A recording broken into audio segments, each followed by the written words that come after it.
Okay, so I know I kind of mentioned offhandedly, oh yeah, the community cards. You take your two cards and you mix them with the community cards and make the best 5 card hand you can make. I didn't really get into any detail on that. So let's just take another hypothetical. So same situation. You're on the button. Okay, this guy's a small blind. This guy's the big blind. And let's say that everybody folds and it gets to you. So this guy folds. This guy folds. This guy folds. Okay, and so it's on us. All right, what do we have? We have a pair of nines. That's a good hand. I'm going to play it. And I am going to play it aggressively. I'm going to raise to $1.50. I always recommend if you're entering the pot, enter with the raise. I'll explain why later, but this is what I do. So we raise to $1.50. Kind of splash the pot. Don't be a dick. Just put it in like that. That was me being, I was just being jerk. All right, so, and let's say that the small blind folds. And let's say the big blind calls. So he puts in another buck. So he's up to $1.50. This goes in the middle. This goes in the middle. This goes in the middle. And we're off to the flop. Right. Flop, turn, river. Flop, turn, river. That's the order of the cards in the middle. The first 3 are called the flop. Then there's one more card, the turn, one more card, the river. Anyway, here's the flop.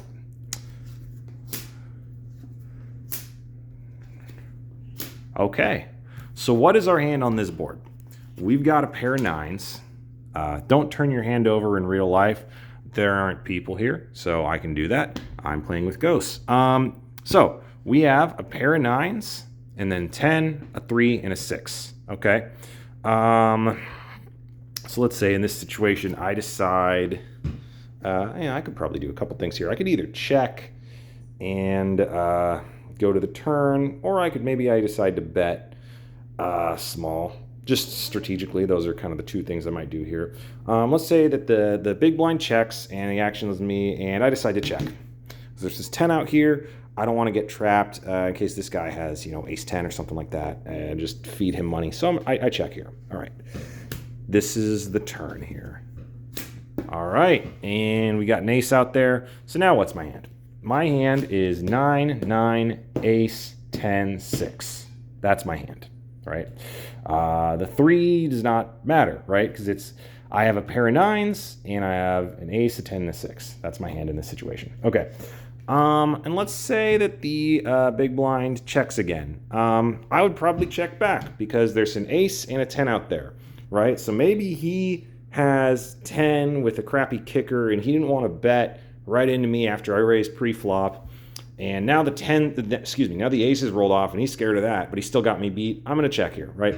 Okay, let's go to the river. And we have a 3. Okay, good. I'm glad this happened. So what's my hand now?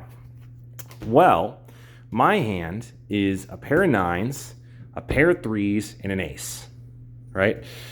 Until this happened, my hand was 2 9s, an ace, a 10, and a 6, right? Well, now, with that 3 out here, remember, it's the best 5-card hand you can make. My hand is 2 9s, 2 3s, and an ace, right? Now, my hand just went from 1 pair to 2 pair. Separate question from, did my hand get any better, right?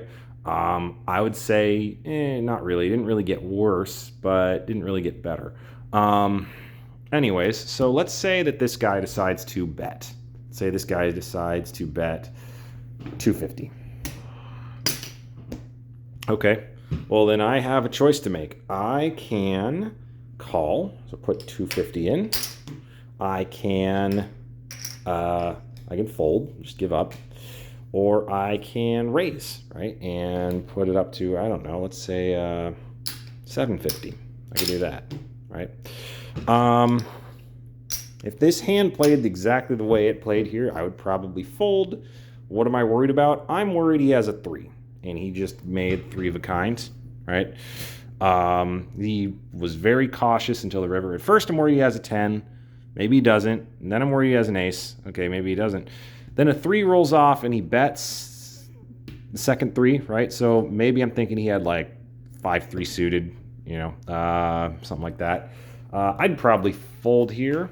But if you want to call, It's not the end of the world. I could see a call here. Anyway, that's a strategic question. That's not a question of what is your hand.